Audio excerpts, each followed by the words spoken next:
Assalamualaikum warahmatullahi wabarakatuh. Waalaikumsalam warahmatullahi wabarakatuh. Alhamdulillahil qail.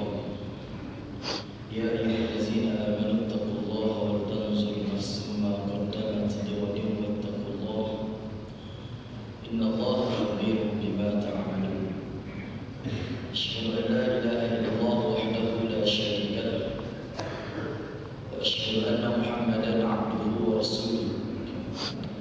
Allahumma salli wa sallim wa barik ala sayyidina Muhammad wa ala alihi wa ashabihi wa man da'a bi da'watihi wa istanna bi sunnatihi ila yaumiddin.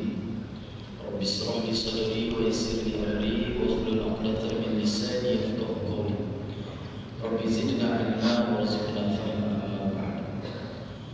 Muslimin sedang jemaah yang dirahmati Allah sekalian, alhamdulillah syukur kepada Allah Subhanahu wa taala dan mudah-mudahan kita mendapat rahmat kasih sayang Allah Subhanahu wa taala pada hari ini. Sayyidul ayyam, penghulu segala hari, kita dapat dipertemukan dalam satu majlis yang disebut oleh Rasulullah sallallahu alaihi wasallam sebagai Raudhatun min Riyadhil Jannah, satu taman daripada taman-taman syurga.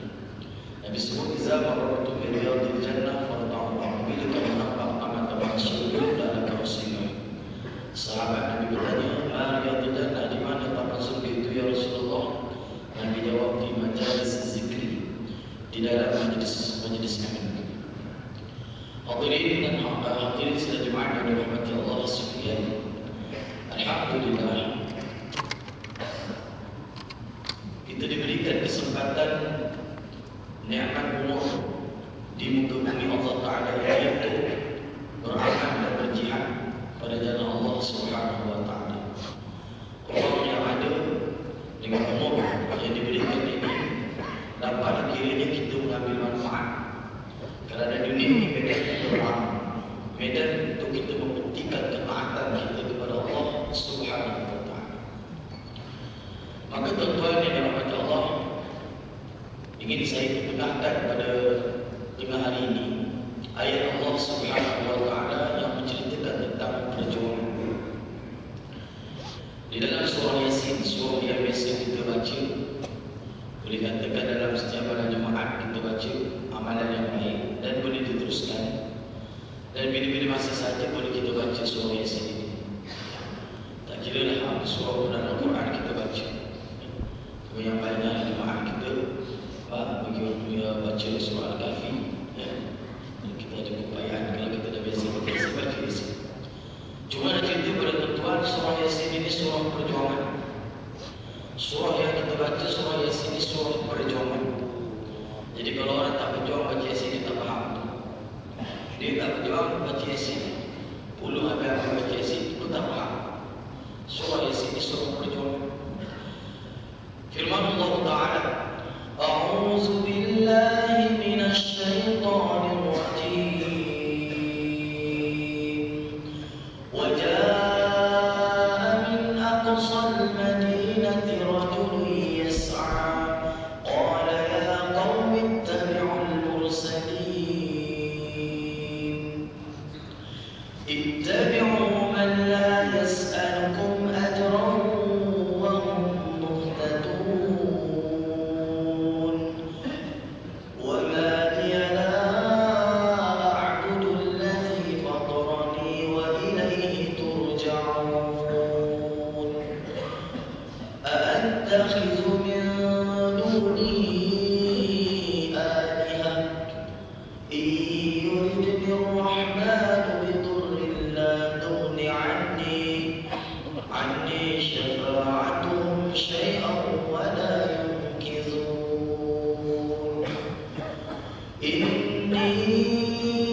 seru kaum dia, ya kaum, wahai kaum. Kalau Melayu lah, jauh-jauh. Tapi ada ni kes ini berlaku di Antakya, Turki. Lelaki ini seru berkaum dia, ya qaumi ittabi'ul mursalin, turunlah rasul utusan. Kisah di mana lelaki ini tuan-tuan yang dirahmati Allah, asalnya dia orang satu orang yang penyembah berhala, penyembah benda yang menyesatkan. 70 tahun sembah Tuhan. Dia tak ikut Islam, dia tak ikut ajaran Islam, dia tak ikut panduan Islam. Dia pergi sembah berhala, dia pergi sembah benda-benda yang menyesatkan. Zaman dulu orang sembah berhala. Zaman ni ada macam-macam, tak hanya berhala, bahkan sembah pemahaman ideologi ism. Dia dengannya secularism, hedonism, pluralism. Ini sembahan-sembahan dalam bentuk hari ini. Orang tak percaya, dia buat patung, dia nak sembah balik. Ada barangkali ada orang tak percaya. Dia kata, apa kita sembah, kita dah buat, tiba-tiba kita nak sembah balik. Bodoh. Jadi maknanya tuan-tuan yang dirahmati Allah Ta'ala, lelaki ini dia penyembah berhala 70 tahun. Bila datang Rasul utusan kepada dia, suruh dia untuk terima Islam, beramal dengan cara hidup Islam, hidup dengan cara hidup Islam yang sebenar. Lelaki ini menolak. Tapi itu apa kisah dia datang pergi dari mana ke mana, dia suruh kaum dia, ada kisah ni. Dia suruh kaum dia supaya suruh Rasul utusan ni. Dia kata tak ada alasan dia nak masuk Islam. Kalau nak kata rumah, kemewahan, harta, apa masalah? Semua ada. Tak ada masalah apa-apa, rasa nak masuk Islam.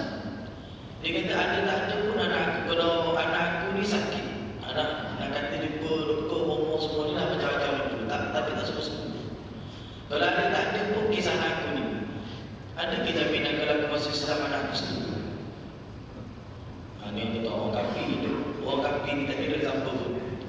Orang kafir kehidupan dia hanya nak dunia ni selesai, nak masalah dunia ni beres. Dia tak boleh tekan dengan kewangan, dia tak boleh tekan dengan masalah ujian-ujian Allah. Dia tak faham dunia ni bukan ujian, dia tak faham. Dia kira nak beres semua, kalau boleh nak beres. Kalau buat surah ajar, buat doa, bersambut sampai sekarang tak dapat.